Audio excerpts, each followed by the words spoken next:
Ah, you're here. Welcome. You must want to know the secrets to strumming. Well, today I'm going to share with you 5 tips and even a bonus tip at the end, so make sure you stick around, to becoming better, more confident strummer. So we're going to talk about some different concepts that I've come across in my journey playing the uke, and I'm going to share them with you. So get yourself tuned up and let's get to it. Hey, before we get started, make sure you hit that like button, subscribe, and click that alert bell so you know when the next video is coming your way. If you're interested in more learning resources, head over to AllForUke.com, where we have a full searchable library of songs, song sheets, practice tracks, worksheets, and more. All for you, AllForUke.com. Number 1. Well, the first foundational element to strumming that gets overlooked time and time again is playing position and arm position. So you want to put yourself in the best position to succeed, and the way to do that is to hold the uke properly. So when I hold the uke, I like to have it resting on my upper thigh with about a 40-degree angle. The headstock is about at my shoulder level here, so that puts my arm in a good position here for my fretting hand. But what it also does is it creates this angle for my arm to come across the uke here. So the first place I like to start is taking my palm, resting it across so that my middle finger kind of gets down to the edge of the uke here. What this does is it sets up my arm to be in the sweet spot of the strumming. When we strum, typically we like to have the fingers crossing the strings at the end of the sound hole to about where the neck meets the body of the uke. So if your arm is out of position and you're back here, well, you're not going to reach that spot. So all of our arms are different lengths and our hands are different sizes, but if you take your hand and kind of cover the sound hole, that's going to put your arm resting on the body in the right position. Now, something I want to mention about the arm position is if you're wearing sleeves, like I'm doing today because it's 35 degrees out here, sometimes you'll notice a slippage happening. So what I like to do is just pull up my sleeve and try to make some skin contact with the body of the uke, and that helps keep it tucked up nice against me, because you don't want the uke in motion when you're trying to put your hand in motion for strumming. So having it nice and secure up against your body and using your arm to hold it up against your body, getting this nice angle with your hand so that when you do start strumming, your hand is in the best position for success. So number 1 is playing position and arm position. Number 2. So which fingers do you use when you strum? Is it your index, or do you try to use your thumb? Do you use both? Well, that decision is very important. So I want to get a little bit more specific about it. I like to use my index finger, and sometimes I'll use my index and my thumb. But typically, what I like to do here is I've got my arm in good position here. Now, yes, my sleeve is down because I'm freezing cold. When I'm strumming here, I start with my hand above the strings. So if your hand is down here below, getting to that first down strum is going to be more challenging. So start with your hand up and hook your index finger up a little bit towards the palm of your hand. So your index finger should be sitting like this, so that when you come through, you can sweep through the strings. So as you watch my hand here, I'm not coming down with a straight finger trying to go across the strings, and I'm not taking all of my fingers across. I'm just taking the one index finger and using it kind of in a loaded position here, and I sweep through so that I can come back and do the exact same thing when I come up, is sweep through with my index finger using the pad of my index finger. So a question I always get is, should I be using my nail or the pad of my finger? Well, the traditional Hawaiian way would tell you that you want to mostly stick to just the pad of your finger. So in that case, you sweep through, you're trying to aim for your fingertip just brushing the strings with the skin. Now, using the fingernail, I think, is okay. It just creates a little bit different tone. So as you sweep through, if you catch the side of your fingernail, and I would keep these fingernails pretty short, it's going to create a little bit more of a crispy, bright tone, but that's okay. You might get a little bit more punch out of the uke when you do that, versus playing without the fingernail and just getting this very soft tone. So your finger selection is very important. I tend to use my index finger. Now let's say you want to kind of add a little bit more emphasis on your strum. Sometimes you can take and pair your index and middle finger together and do the same thing, and that creates more weight and more volume in the strum. So if you want to have a little softer touch, maybe just use the index finger. If you want a little more weight, use both fingers.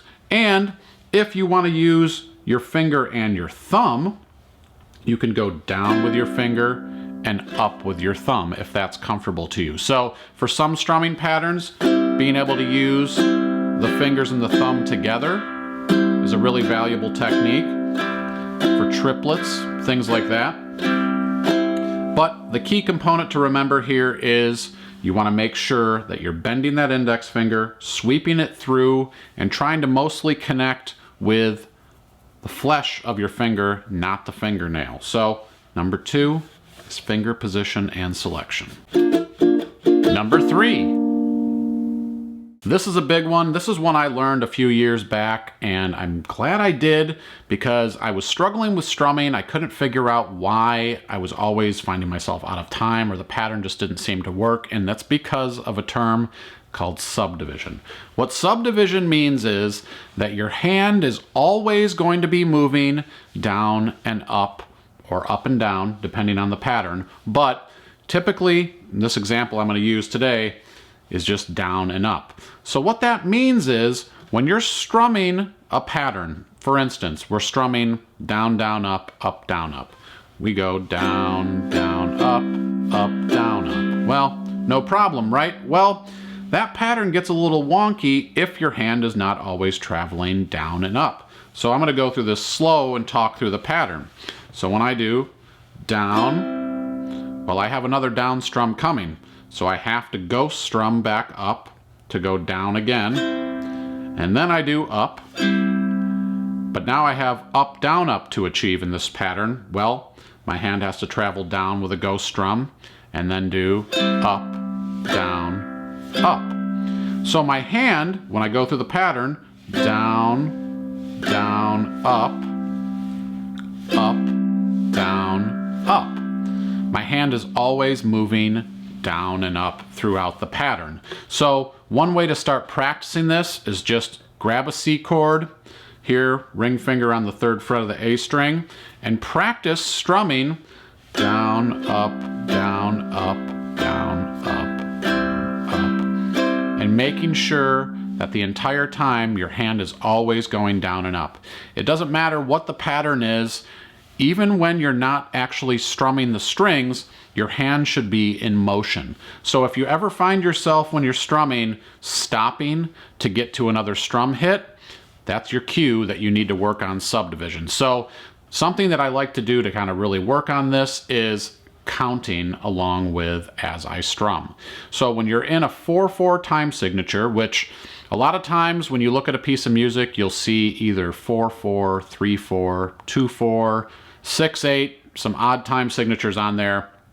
That is telling you how much you're going to count. So if we're in a 4/4 pattern, we count 1 and 2 and 3 and 4 and. So anytime you're in 4/4, your hand should be going 1 and 2 and 3 and 4 and. Doesn't matter what the strumming pattern is, you want your hand to keep doing that. So let's just practice this really quick here. We're just going to do one strum counting exercise with the C chord, and I want you just to count along with me as we go 1 and 2 and 3 and 4 and. So your down strums are numerals, your up strums are and.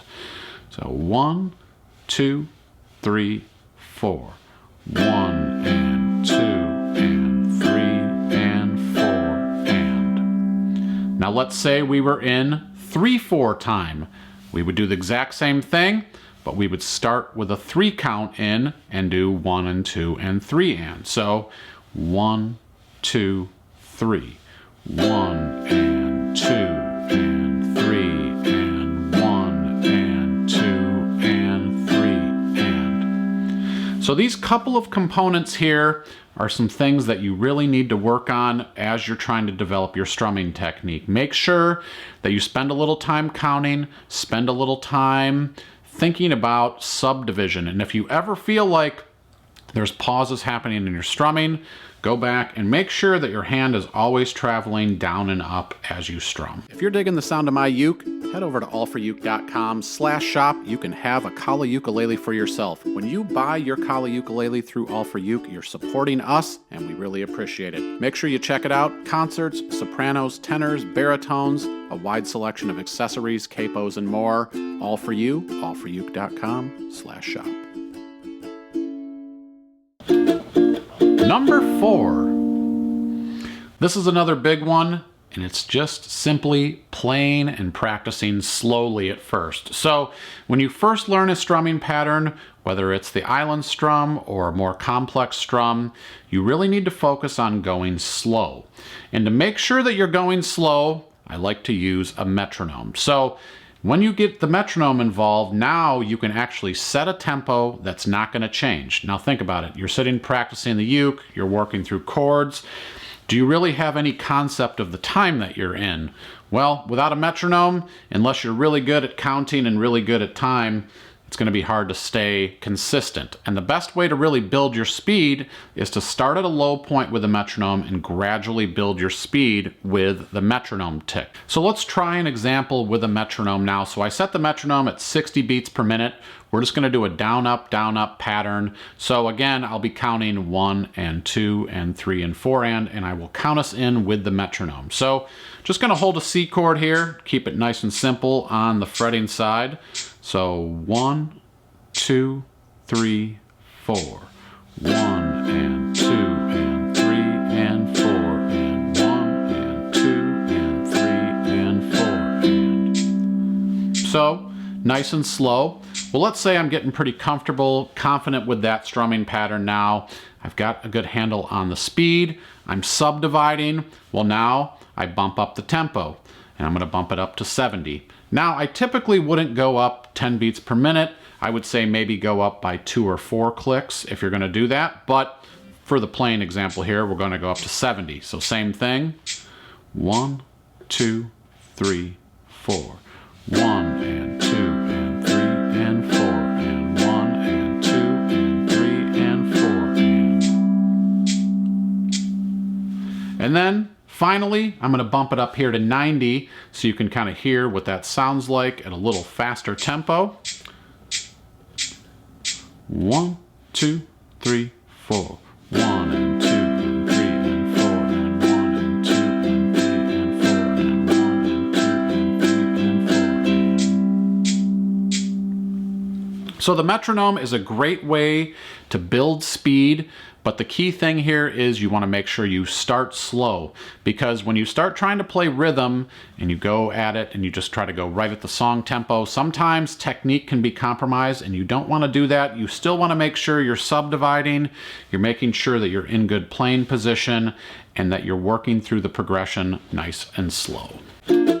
Number 5. So something that's often overlooked is expression and emotion.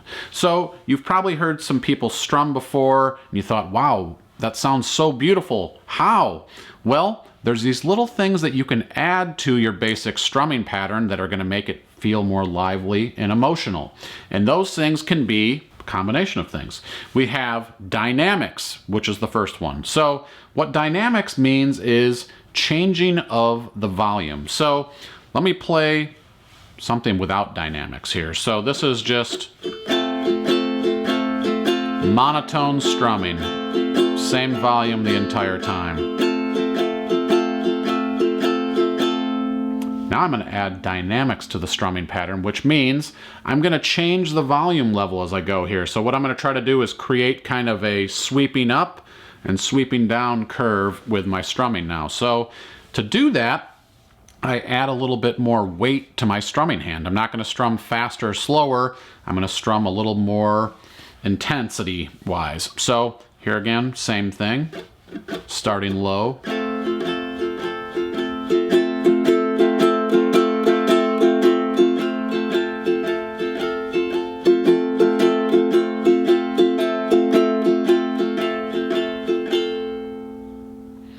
So dynamics is one thing that you can do to kind of make your strumming a little bit more interesting. So something else you can do to add a little bit more excitement and emotion to strumming is accenting. So what accenting is when you take one of the strumming pattern hits and add a little bit more emphasis to it. So instead of just going down, up, I would go down, up, down, up, down, up, down, up. So it's pretty cool when you start adding that to more intricate patterns like the island strum, for instance. So if I were to take the island strum, which is down, down, up, and accent the first down strum, it sounds a little bit cooler. So I've got the regular pattern, down, down, up, down, up, down, down, up, down, up.